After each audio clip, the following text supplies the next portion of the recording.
Prabhat news కి స్వాగతం. ఒంగోలు నగరంలో బుధవారం 3600 అడుగుల త్రివర్ణ పతాకంతో దేశభక్తి ర్యాలీ నిర్వహించారు. వాసవి క్లబ్ ఆధ్వర్యంలో విస్తృత జాతీయ పతాక ప్రదర్శన కన్నుల పండుగ జరిగింది. Vasavi club international president Erugolla Ramakrishna, vice president Siddha Venkata సూర్య ప్రకాష్ రావు, ఇతర సభ్యుల ఆధ్వర్యంలో ప్రకాశం జిల్లా ఎస్పీ ఏఆర్ దామోదర్ ఐపీఎస్ చొరవతో జిల్లా పోలీస్ పరేడ్ గ్రౌండ్ లో జాతీయ పతాక ప్రదర్శన కార్యక్రమం ఘనంగా నిర్వహించారు. ఈ కార్యక్రమంలో జిల్లా SP, Ongole MLA Damacharla Janardhan, Ongole mayor Gangada Sujatha, ప్రజాప్రతినిధులు, అధికారులు, స్థానిక ప్రజలు, వివిధ పాఠశాలలు, కళాశాల విద్యార్థులు పాల్గొన్నారు. జిల్లా పోలీస్ గ్రౌండ్ నుంచి అద్దంకి బస్టాండ్ వరకు సుమారు 3600 అడుగుల పొడవైన జాతీయ జెండాతో బుధవారం ఈ ప్రదర్శన కార్యక్రమం నిర్వహించారు.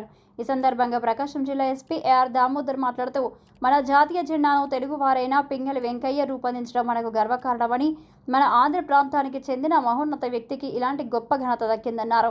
త్రివర్ణ పతాకాన్ని చూస్తేనే మనలో సహజంగానే దేశభక్తి, గర్వం ఉరకలేస్తాయని, మన గ్రామం, మన మండలం, జిల్లా, రాష్ట్రం, దేశం, తల్లిదండ్రులు ఎలాగో మన త్రివర్ణ పతాకం అన్నా కూడా మనకు మంచి స్ఫూర్తి కలుగుతుందన్నారు.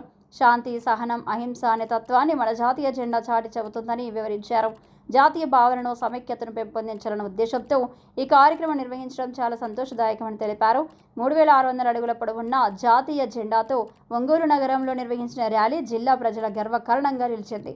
మువ్వెన్నెల పతాకం రెపరెపలాడుతూ నగరాన్ని ముస్తాబుగా మార్చిందన్నారు.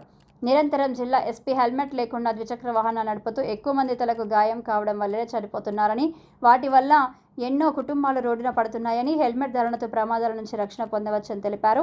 ప్రతి ద్విచక్ర వాహనదారుడు హెల్మెట్ ధరించాలని, ద్విచక్ర వాహనాలపై ప్రయాణించే వారికి రక్షణ కవచంలా హెల్మెట్ ఉంటుందని, తల్లి జన్మనిస్తే హెల్మెట్ పునర్జన్మనిస్తుందన్నారు. హెల్మెట్ ధరించడం ద్వారా మీ భద్రత, మీ కుటుంబం యొక్క ఆనందం గురించి ఆలోచించాలన్నారు.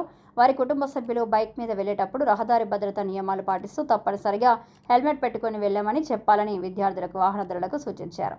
ఈ కార్యక్రమంలో additional SP K Nageswara Rao, Ongole municipal commissioner K Venkateswara Rao, Ongole DSP R Srinivasa Rao, AR DSP Srinivasa Rao, Ongole taluka CI Vijayakrishna, Ongole 1 town CI Nagaraju, Ongole 2 town CI M Srinivasa Rao, విద్యార్థులు తదితరులు పాల్గొన్నారు.